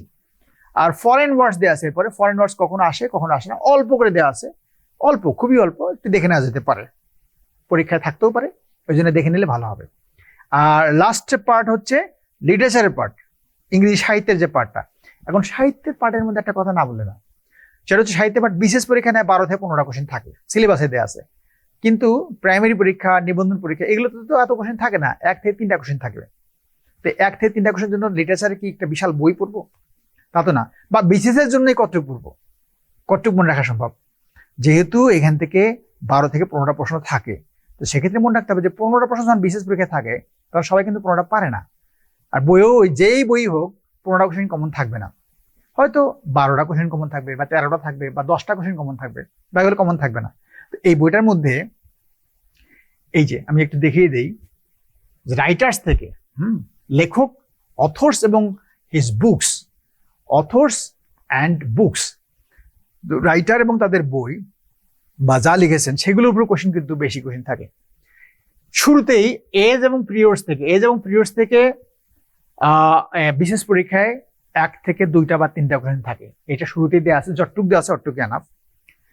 4টা স্টার দেওয়া আছে, এজ এবং পিরিয়ডের 3টা স্টার দেওয়া আছে। 4টা স্টার দেওয়া আছে কি, list of must read top 20 writers, top 20 writers, William Shakespeare সহ যে রাইটার্স গুলো সব থেকে বেশি ইম্পর্টেন্ট, পরীক্ষায় বিশেষ পরীক্ষায় নিয়মিত কোশ্চেন করা হয়, ওইরকম 20 জন রাইটার সম্পর্কে মানে যতটুকু তথ্য দরকার সেই তথ্যগুলো সাজিয়ে দেওয়া আছে।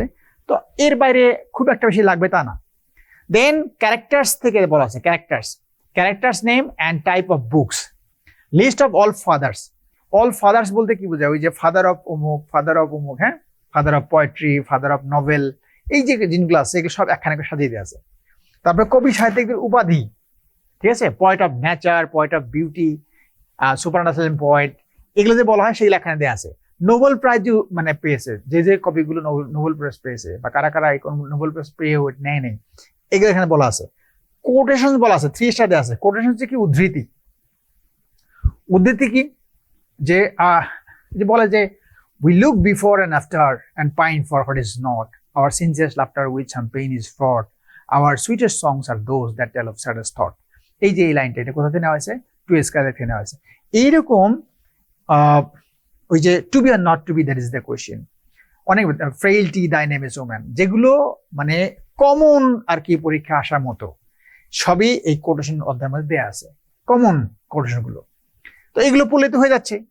তারপরে লিটারি টার্মস এখানে দেওয়া আছে, যেগুলো দরকার সেগুলো দেওয়া আছে, বাস আর কি লাগে, সবই বলা হয়, ওদের পরীক্ষা আসলে সবই দেওয়া আছে, বাট কম করে দেওয়া আছে, এটা সুবিধা হচ্ছে সাজেশনের মতো করা। তারপরে দেওয়া আছে literature for your final revision. এই যে পার্টটা বলা আছে যে ফাইনাল রিভিশন করার জন্য যে লিটারেচার, সেটা একটু দেওয়া আছে, যে এইগুলো যা বললাম তার একটা রিভিশন দেওয়া আছে। আর এইখানে যে ব্যাপারটা আছে, এই যে এই জায়গাটা অবশ্যই পড়তে হবে, সেটা হচ্ছে এজ এবং পিরিয়ড ভিত্তিক এবং বাছাইকৃত কমন উপযোগী 1000+ MCQ কোশ্চিন। এই যে পার্টটা দেওয়া আছে, যে এই যে নিচে যে টপিকগুলো লেখা আছে, এগুলো সবগুলো কিন্তু আলোচনার নাই। এই যে topic literary period based MCQ, মানে সব MCQ কোশ্চিন থাকবে এখানে। এখানে আছে MCQ কোশ্চিন, সেগুলো কত? 1000+। এই 1000+ MCQ কোশ্চিন যদি পড়ি আমরা, তাহলে বিশেষ পরীক্ষায় আমরা এখান থেকে 6 থেকে 8টা কোশ্চিন কমন থাকবে এখান থেকে। আর প্রাইমারি NTSC পরীক্ষায় যে কটাই কোশ্চিন করুক, আমার মনে হয় এই 1000 কোশ্চিনের মধ্যেই সব কোশ্চিন কমন থাকবে। বা ব্যাংক জব পরীক্ষায় লিটারেচার থেকে যে কোশ্চিনই করুক, এখানে কমন থাকবে। তার মানে আমরা যদি বিশেষ পরীক্ষা দেই, তাহলে আমরা উপরে চ্যাপ্টারগুলো সহ পড়বো।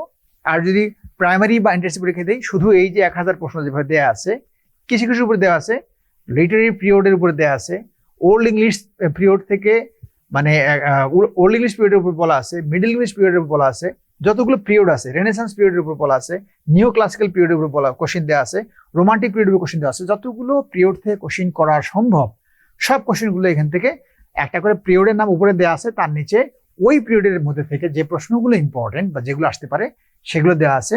আর এগুলো টোটাল সংখ্যা হচ্ছে 1000+।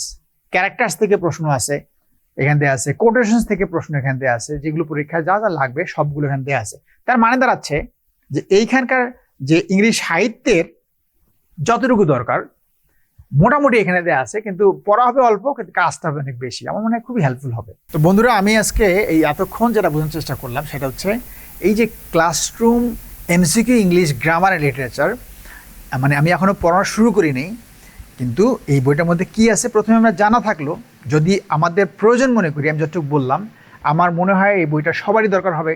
যদি একটা বই সংগ্রহ থাকে, আমি সাধারণত একটা বই থাকলে আর একটা বই কিনতে নিষেধ করি, কিন্তু এইখানে আমি যেটা বলবো যে এই বইটা এবার যে এডিশন, সেটা এমনভাবে করা আছে, এটা একটা সাজেশন প্লাস একটা নোটস প্লাস যে কোনো চাকরি পরীক্ষা, সে বিশেষ পরীক্ষা হোক, ব্যাংক পরীক্ষা হোক, প্রাইমারি শিক্ষক নিয়োগ তো অবশ্যই, NTSC পরীক্ষা তো অবশ্যই, এই সবগুলো চাকরি পরীক্ষার জন্য একটা বই সবটুকুই কভার করবে। অর্থাৎ এখানে গ্রামার, ভোকাবুলারি, মুখস্থ পাঠ শব্দ কভার করবেই, এর সাথে লিটারেচার যতটুকু দরকার ওইটুকু এখান থেকে কভার করবে। তো ওই বইটা সম্পর্কে আমি এই যে এতক্ষণ কথা বললাম, এই বইটা যদি আমরা পারি সংগ্রহ করব, আর যদি সংগ্রহ করতে না পারি তাহলে এইটা আমি এইখানে পর্যায়ক্রমে আমরা ছোট ছোট করে আমি ভিডিও করে দিব। আমি টপিকগুলো কোনটা দেখাবো, এই যে আমি যেটা সূচিটা দেখালাম, সূচি দেখে কমেন্টে লিখতে হবে যে কোন টপিকের ক্লাসটা আগে করতে চাই বা কোন টপিকটা পেতে চাই, ওইটা দেখে আমি ঝটপট ভিডিও বানিয়ে দিব। সেটা অনুযায়ী যদি বাসায় যদি পড়ি কাজে লাগবে। আর যদি মনে হয় যে যেহেতু বইটা আসলেই ভালো একটা বই, একটা সাজেশনের মতো বইটা করা আছে, সেখান থেকেই আমি এই টপিকগুলো আলোচনা করার চেষ্টা করেছি, এগুলো কাজে লাগবে বা সহজে বোঝা যাবে। যারা ইংরেজি পারি না বা ইংরেজি ভয় পাই, তাদের তো খুবই হেল্পফুল হবে। তো ওইটা বইটা সংগ্রহ করতে চাইলে নিচে তো অর্ডার বাটনের মধ্যে বইটা দেয়াই আছে, অথবা নিচের কমেন্টে কিন্তু বইয়ের লিঙ্ক দেওয়া আছে, যে boibaari.com আমাদের যে ওয়েবসাইট, এই ওয়েবসাইটে ঢুকলেই বইটা পাওয়া যাবে। boibaari.com ওয়েবসাইটে গেলেই বইটা সংগ্রহ করে নিয়ে আমরা যদি এই ক্লাসগুলো করি আরও ভালো হবে। আর যদি বই সংগ্রহ করতে না পারি সমস্যা নাই, ক্লাসগুলো দেখে যাব, দেখলেই আমাদের এটা অনেকখানি হেল্পফুল হবে এবং কাজে লাগবে। তো বন্ধুরা, প্রথম পৃষ্ঠা কোনটা আসবো? আচ্ছা, তো আমরা একেবারে বইটার এতক্ষণ যা দেখলাম, আমরা এই যে এইখান থেকে কিন্তু আলোচনাটা আমরা নেক্সট আলোচনাটা করতে পারি। এটা বইয়ের শুরুটা দেখিয়ে দেই। বইয়ের শুরুতেই প্রত্যেকটা চ্যাপ্টারের আগে কিন্তু একটা ক্লাসরুম পরামর্শ আছে। বইটার নাম classroom MCQ English grammar and literature. তো ক্লাসরুম পরামর্শ কি, যেমন একেবারে শুরুতেই যেখান থেকে পড়া শুরু করবো আমরা, সেখানে বলা আছে বিসিএস, প্রাইমারি, ব্যাংক বা নিবন্ধন সহ সকল নিয়োগ পরীক্ষায় ইংরেজি গ্রামারে ভালো করতে কিছু পরামর্শ। এটা আমার তরফ থেকে একটা পরামর্শ বিফোর স্টার্টিং এনি টপিক। যেমন এখানে বলা আছে যে একটি ইংরেজি বাক্যের পুরো অংশেই ভুল থাকে না। ওকে, আমরা যখন মানে এই গ্রামারগুলো পড়বো তখন একটা জিনিস মাথায় নিতে হবে যে একটা বাক্যে থেকে তো ভুল কোথায়, এটা নিয়ে তো কোশ্চেনটা করবে। শূন্যস্থান দিয়ে করুক বা কারেকশন আকার করুক, যেভাবে করুক ওই ভুলটাতে বের করার জন্যই করবে। তো একটা ফুল বাক্যে তো ভুল থাকবে না, কোনো না কোনো একটা লেটারের কারণে ভুল হবে বা কোনো একটা জায়গায় সেন্টেন্সের মিনিংগত কারণে ভুল হবে। সো ওই জিনিসটা আমাদের মার্ক করতে হবে, সেটাই বলেছি। এই জন্য ভুল অংশ কোন জায়গায় হয় সেই জায়গাগুলো বের করা জানতে হবে, মানে কোন জায়গাটা ভুলটা হবে ওই জায়গাগুলো আমাদের জানতে হবে। 1, 2 নম্বর, ইংরেজি রুলসকে এমসিকিউ প্রশ্ন ভিত্তিক ভাবতে হবে। মানে ইংরেজি যে রুলস গুলো থাকে, আমরা যেটা করি ইংরেজি রুলস কিন্তু রুলস এর মতো করে চিন্তা করি। এবার আমরা যদি বলি নাউন, মানে যেটা হচ্ছে যে টেন্স থেকে চেনিবার উপায় যদি আমরা চিন্তা করি, করিতেছিলাম, তেছিল, এইগুলা যদি পড়ি, এগুলো পড়ে তো আমার এটা কাজে লাগবে না, কারণ এমসিকিউ কোশ্চেনে তেছিলাম কিছু আসতে যায় না। তো আমাকে কি চিন্তা করতে হবে, যে প্রশ্ন ভিত্তিক আমাকে চিন্তা করতে হবে। সেটাই বলছি যে এমসিকিউ প্রশ্ন ভিত্তিক এই রুলস গুলোকে ভাবতে হবে, এবং এই বইটার মধ্যে পড়লে ওই এমসিকিউ প্রশ্ন ভিত্তিক ভাবতে বাধ্য হবে। 3 নম্বর হচ্ছে প্রায় সব ইংরেজি বাক্যে কিছু কিওয়ার্ড থাকে। এই যে এটা ইম্পর্টেন্ট কথা, কিন্তু সব ইংরেজি বাক্যে আমরা খেয়াল করবো যে কোনো না কোনো একটা কিওয়ার্ড থাকবে বা ক্লু ওয়ার্ড থাকবে। ওই কিওয়ার্ড ভিত্তিক যদি আমরা পড়াশোনা করতে পারি, বা একটা বাক্যের যে কিওয়ার্ড থাকবে, কিওয়ার্ড ধরে যদি বুঝতে পারি যে এই কিওয়ার্ড থাকলে কিভাবে আনসার করতে হবে, এইটা যদি শিখতে পারি, তাহলে অন্যদের থেকে ইংরেজি আমার সহজে শেখা হয়ে যাবে। কোন ইংরেজি শিখবো আমরা? এটা কিন্তু ইংলিশ, কিন্তু দুটো ইংলিশ আছে। একটা হচ্ছে ইংলিশ, ঠিক আছে, এটা আমরা আগে খুব মজা করে বলতাম।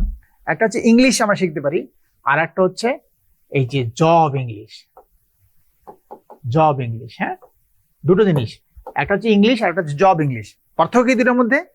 আমরা ইংলিশ শিখবো না, হ্যাঁ। ইংলিশ হচ্ছে যে যেমন IELTS English, spoken English, free hand writing English, reading English, এগুলো আমরা শিখবো না। আমরা শিখবো কোনটা? আমরা শিখবো জব ইংলিশ। জব ইংলিশ কোনটা? জব ইংলিশ হচ্ছে যে এমসিকিউ কিভাবে আনসার করতে হবে, সেই এমসিকিউ আনসার করার আমরা কৌশল শিখবো, এবং আমরা যে রুলস গুলো শিখবো, যাতে করে আমরা 4টা যে অপশন থাকে কারেক্ট আনসার কিভাবে করতে হয়, মার্কসটা কিভাবে তুলতে হয়, এইটা আমরা শিখবো। তাহলে আমরা কম সময়ের মধ্যে পারবো। আর যদি সব ইংলিশ শিখতে যাই তাহলে কিন্তু কাভার হবে না। স্পোকেন শিখবো না ফ্রি হ্যান্ড রাইটিং শিখবো নাকি রিডিং শিখবো, এলোমেলো অবস্থায় হয়ে যাবে। সো ওইটা না করে আমরা জব ইংলিশের যে ইংলিশ সেটা শিখবো। সেটা জন্যই বলছি জব ইংলিশের জন্য যে কিওয়ার্ড ভিত্তিক পড়াশোনা করতে হবে। কিওয়ার্ড ভিত্তিক বহু এক্সাম্পল আছে, যেমন অ্যাজ দেওয়া থাকলে কিভাবে আনসার করতে হবে, অ্যাজ ইফ থাকলে কিভাবে আনসার করতে হবে, ইফ থাকলে কিভাবে আনসার করতে হবে, এরকম অসংখ্য কিওয়ার্ড আছে। জাস্ট নাও থাকলে কোন টেন্সে আনসার করতে হবে, অলরেডি থাকলে কোন টেন্সে আনসার করতে হবে, লেটলি থাকলে কোন টেন্সে আনসার করতে হবে, ওকে, জাস্ট 5 minutes অ্যাগো এইটা উল্লেখ থাকলে আবার কোন টেন্সে করতে হবে, জাস্টও আছে অ্যাগো আছে, দুটোই আছে, তাহলে কোন টেন্সে করতে হবে। এই যে কিওয়ার্ড ভিত্তিক যে আনসার করার বিষয়টা, সেটা কথা বলছি যে কিওয়ার্ড বুঝে আনসার করাটা শিখতে হবে, তাহলে শেখাটা সহজ হবে। নাম্বার 4 হচ্ছে যে কোনো রুল পড়ার পরে বা পড়ার পর রুলগুলো নিয়ে চিন্তা করতে হবে। কি বলছি, যে এই যে পড়লাম, আমরা কোথায় ভুলটা করে ফেলি, যে মানে ইংরেজিটাকেও সাধারণ জ্ঞানের মধ্যে পড়ে ফেলি, যে পড়ে যাচ্ছি আর এটা রিভিশন করি না, মনে থাকে না। এইখানে যেটা করতে হবে, যে ইংরেজি গ্রামারকে এটা পড়ার পরে চিন্তা করলে, যদি ওই রুলটা নিয়ে আমি চিন্তা করি, ভাবি যদি একটু মনে মনে যে কি পড়ছি দেখি, তো ভাবতে হবে যে রুলটা কি ছিল, মেইন বিষয়টা কি ছিল, অ্যাজ দেওয়া ছিল বা অ্যাজ ইফ ছিল বা ইফ ছিল, এটা দুটো ইফের দুটো কন্ডিশনাল ছিল, এদিকে এটা তাহলে এটাই হয়, আসলে কি ছিল ওইটা, এক্সাম্পলটা কি ছিল। এই যে যদি একটু পড়ার পরে যদি একটু করে ভাবি, 5 মিনিট পড়লাম আর একটু করে ভাবলাম, বা 10 মিনিট পড়লাম একটু করে ভাবলাম রুলগুলো, যে এতক্ষণ কি বললাম, এটা কথা বলছি, এটা কিন্তু খুব ইম্পর্টেন্ট, এটা ভাবতে হবে। সো আর কঠিন যেগুলো হবে, খুবই কঠিন যে রুলগুলো হবে, যেগুলো মনে থাকে না, সাবজেক্টিভের হতে পারে, একটু কঠিন লাগতে পারে, ওকে, প্যারালেলিজমের কঠিন মনে হতে পারে, ড্যাংলি মডিফায়ার্সে কঠিন মনে হতে পারে। তো যেগুলো কঠিন মনে হবে, বা কারেকশনের ক্ষেত্রে কিছু রুলস আছে একটু কঠিন মনে হতে পারে, ওগুলো খাতায় লিখতে হবে, রুলসটা লিখতে হবে, নিজেকে লিখতে হবে। অর্থাৎ আমি আমার মতো করে ক্লাসরুমে যেভাবে লিখে দিছি হুবহু ওইভাবে লেখা যাবে না, ওটা কি করতে হবে, আমি আমার মতো করে সহজ করে লিখে দিছি, কিন্তু আপনাকে যেটা করতে হবে যে নিজের ভাষা আমি যেটা বুঝলাম ওইটা একটু খাতার মধ্যে লিখতে হবে, লিখলে অনেকদিন মনে থাকবে। এই যে আমি 4টা পরামর্শ দিয়েছি শুরুতেই, এগুলো কিন্তু কাজে লাগার কথা, আমার অভিজ্ঞতা থেকে বলেছি। আরো পরামর্শ আছে, বাট প্রাথমিকভাবে আমার মনে হয়েছে যে এই 4টা জায়গা যদি মাথায় দেওয়া যায়, তারপরে যদি স্টাডি শুরু করা যায়, ইংরেজি শুরু করা যায়, তাহলে তার জন্য স্টাডিটা সহজ হবে। এরপরেই আমার এই আলোচনা শুরু হবে। এখানে যে আলোচনা শুরুতে হচ্ছে কমন মিস্টেকস ইন ইংলিশের যে আলোচনা, সেখান থেকে শুরু হবে। এই যে এখান থেকে আলোচনা শুরু হবে, বইও শুরু হলো এখান থেকে। কিন্তু এই বইয়ের মূল আলোচনা কিন্তু আরেকটু পরে আছে। মূল আলোচনা আগে কমন মিস্টেকস ইন ইংলিশ, যেখান থেকে মানে যেই শব্দগুলো দিয়ে যে কোনো চাকরি পরীক্ষায় বিভ্রান্ত সৃষ্টি করে এবং আশা করতে বেশ সমস্যা তৈরি হয়, ওই শব্দগুলোই আগে আমরা একেবারে সহজ করে আলোচনা করার চেষ্টা করেছি। ঠিক আছে, যেমন এখানে বলা আছে হু নাকি হুম হবে সমস্যা ও সমাধান। আলোচনা কিভাবে করা আছে আমরা দেখি, একটু দেখিয়ে দিই। এগুলো আমি আবার আলোচনা করবো যদি কেউ চাই, একটু আজকে দেখিয়ে দিই, একটু দেখিয়ে দিই। যেমন বোর্ডে স্ক্রিনে দেখা যাচ্ছে কিনা আমি জানি না। এই যে এটা আছে, আমি দেখাই কিভাবে আলোচনা করা আছে, একটু দেখাই। যে প্রথমে যে হু নাকি হুম সমস্যা ও সমাধান, রুল অন, মানে এখান থেকে শুরু হইলো। কিন্তু প্রথমে নিচের দেখেন আলোচনাটা কিন্তু আমরা করিয়ে নেই, তার আগে কি আছে যে এই বলা আছে কি, প্রথমে নিচের বাক্য দুটি দেখুন এবং শূন্য স্থানে হু নাকি হুম বলবেন সেই চিন্তা করুন। মানে এই যে আলোচনাটার ধরনটা কিরকম, আমরা যে প্রথমে যে হু বলবেন না, হু বলবে হু অমুক জায়গায় বসে, হুম অমুক জায়গায় বসে, মানে আমরা কি বলি যে সাবজেক্ট হলে হু বসে, অবজেক্ট হলে হুম বসে, এগুলো কিন্তু কিছুই বলি নাই। ফার্স্ট হচ্ছে যে দুটো সেন্টেন্স দেখতে হবে, দেখার পর চিন্তা করতে হবে, মাথার মধ্যে একটু ধাক্কা দিতে হবে যে কোনটা বসতে পারে, তখন নিয়মটা শিখলে এটা দীর্ঘদিন মনে থাকবে। যেমন this is the person dash I know is a doctor. এখন এটা চিন্তা করবো এখানে this is the person who I know is a doctor নাকি whom I know is a doctor. Who না হুম বলবে, এই যে মাথার মধ্যে খটা লাগলো, এগুলো পরীক্ষায় নিয়মিত আসে, এগুলো আসে গ্যাপ আকারও আসে, আবার কারেকশন আকারও আসে। যতগুলো নিয়ম এখানে আমি দিয়েছি প্রত্যেকটা ইম্পর্টেন্ট। 2 নম্বর কি আছে, I will send the man dash you choose. I will send the man who you choose নাকি হুম ইউ চুজ, এই দুটো অপশন দিয়ে কোনটা বসবে। এইবার নিচে কি বলা আছে যে উপরের বাক্য দুটি লক্ষ্য করুন। ওকে, লক্ষ্য করলাম। 1 নং বাক্যে মানে এই বাক্যের কথা বলা আছে, গ্যাপের পরের সাবজেক্ট আই, এই যে আই এর পরে নো এবং ইজ দুটি ভার্ব আছে। এই যে নো একটা ভার্ব, ইজ একটা ভার্ব, দুটো ভার্ব আছে 1 নং বাক্যে। ওকে, আর 2 নং বাক্যে গ্যাপের পর সাবজেক্ট ইউ, গ্যাপের পরে সাবজেক্ট, এই যে সাবজেক্ট ইউ, এরপরে চুজ শুধু একটি ভার্ব আছে। দেখেন এখানে শুধু একটা ভার্ব আছে, আর এখানে কয়টা ভার্ব আছে, 2টা ভার্ব আছে। এই যে আলোচনাটা করলাম, এখন মাথার মধ্যে কি স্পষ্ট হচ্ছে না বিষয়টা? এরপরে কি আছে, টিপস, ক্লাসরুম টিপস। এই টিপসে কি মনে রাখবেন, গ্যাপের পরের সাবজেক্টের শেষে বা পরে দুটি ভার্ব থাকলে, এই যে দুটি ভার্ব আছে, দুটি ভার্ব থাকলে ওই গ্যাপে হু বসবে। কত সহজ কথা। আর যদি একটা ভার্ব থাকে, এই যে বলছে কিন্তু যদি একটি ভার্ব থাকে তাহলে সেখানে হুম বসবে। তাহলে এই যে এখানে একটা ভার্ব আছে, এখানে দুটো ভার্ব আছে, দুটো তাহলে কি বসবে, হু বসবে। মানে তো হু হচ্ছে শক্তিশালী। ওকে, এই জন্য 2টা ভার্ব থাকলে হু বসবে, আর হুম হচ্ছে দুর্বল। ওকে, হুম থাকলে একটা ভার্ব থাকলে হুম বসবে। এই যে এখানে ব্যাখ্যাটা করা হলো, এখানে আরো ব্যাখ্যা আছে। এবার এখানে এই যে কারেকশনে যেভাবে আসে, যে নিচের বাক্য যদি খেয়াল করুন, এবার কারেকশন থাকবে, কারেক্ট ইনকারেক্ট, এই যে বলা আছে, এগুলো আমরা পর্যায়ক্রমে শিখবো। আর বইটার মধ্যে এরকম ভাবে, অর্থাৎ আমি ক্লাসে যেভাবে প্রথমে এক্সাম্পল তুলে দিয়ে যে আলোচনা করতাম এইভাবে বোঝানো আছে। তো এই বইটার মধ্যে যা যা দরকার সবটুকুই আছে। আমরা এই বইটার কভার পেজে চলে আসি। এই যে কভার পেজটা, এটা কভার পেজে এবার মানে আমার ছবিটাই ইনক্লুড করে দেওয়া আছে। তো আমি আজকে যেটা করলাম সেটা হচ্ছে যে আজকে কিন্তু পড়ালাম না, আজকে প্রথম দিনে এই বইটার সম্পর্কে মোটামুটি একটা ধারণা দেওয়ার চেষ্টা করলাম। 1, 2 নম্বর হচ্ছে একটা আমি চয়েস দাঁড় করালাম, আমি একটা চয়েস দিলাম সবার কাছে যে আমরা কোন টপিক নিয়ে প্রথমে আলোচনা চাই। আমরা অপশন 2টা, একটা হচ্ছে যে বইয়ের একদম শুরু থেকেই আলোচনা করে যাব, নাকি যেই টপিকটা সবাই চায়, বেশি চায়, সেই টপিকটাকে আলোচনা করব। যেটা চাই সেটা কমেন্টে আমরা লিখবো, কমেন্টের ওই চাহিদা অনুযায়ী আমি একটার পর একটা ভিডিও করে দিব, এবং সেই ভিডিও থেকে আমার মনে হয় যে যারা ভিডিওগুলো দেখবে এই বইটা থেকে তারা নিশ্চিতভাবে অনেক বেশি উপকৃত হবে, তাই আমি শিওর দিয়ে বলতে পারি। আর এই বইটা যারা এই আলোচনার আগেই বইটা সংগ্রহ করতে চাচ্ছেন, কারণ এই বইটার প্রি অর্ডার অনেক হয়ে গেছে, আমি প্রথম এডিশনে খুব কম বই অর্ডার করেছি, তো খুব দ্রুতই হয়তো শেষ হয়ে যাবে। তো চমৎকার একটা বই, যদি একটা বই সংগ্রহ থাকেও, তারপরে আমি বলবো, যেটা আমি কখনোই বলি না, যে একটা বই থাকলে একটা বই কেনার কথা আমি কখনো বলি না, বাট এই ইংলিশের ক্ষেত্রে যেহেতু চাকরি পরীক্ষায় ইংলিশ একটা বড় একটা ফ্যাক্টর, আমি বলবো অতিরিক্ত এই একটা বই কেনার জন্য। এটা বই কিনলে বোঝা যাবে যে পার্থক্যটা কোথায় হচ্ছে। ঠিক আছে, তো এই বইটা সংগ্রহ করার জন্য তো কমেন্টে বইটার লিঙ্ক দেওয়া আছে, অথবা বইবাড়ি.com, আমি একটু ঠিকানা দিয়ে দিই যদি কেউ সংগ্রহ করতে চাই। আমাদের যে ওয়েবসাইট www.বইবাড়ি.com, এই ওয়েবসাইট ঢুকলে সেখান থেকে এই বইটা সহজে অর্ডার করা যাবে, একদম বাড়িতে পৌঁছে দিবে। বা বিভিন্ন লাইব্রেরিতে যে চাইলেও এই বইটা দিবে। বিদ্যাবাড়ি প্রকাশনীর আমার কথা বলতে হবে যে অমুক স্যারের classroom MCQ English grammar and literature সব আছে বইটার মধ্যে। একটা বইয়ের মধ্যে সব চাকরির প্রস্তুতি আছে। তো আমি কথা ওইটাই থাকলো যে পরবর্তী ভিডিও কি করবো তা কিন্তু খুব দ্রুত জানিয়ে দিতে হবে। এটা আপলোড করার পরপরই আমি কমেন্টে দেখবো যে কোনটা যাচ্ছে সবাই, এটা কি বইটা শুরু থেকেই সব যাচ্ছে নাকি যে টপিকটা ইম্পর্টেন্ট। যদি কোনো টপিক মনে হয় যে না এই টপিকটা শুরু করলে ভালো হবে, টপিকের নাম লিখে দিতে হবে, বা সিরিয়ালি লেখা যেতে পারে যে প্রথম টপিক এটা, দ্বিতীয় টপিক এটা, তৃতীয় টপিক এটা, এই লেখা যেতে পারে। তো সবার সুস্বাস্থ্য কামনা করছি, এবং প্রথম ভিডিওটা সবাই আমার সাথে দেখলেন, এই জন্য সবাইকে ধন্যবাদ জানাচ্ছি, কৃতজ্ঞতা জানাচ্ছি। সবাই ভালো থাকবেন, আল্লাহ হাফেজ, টাটা।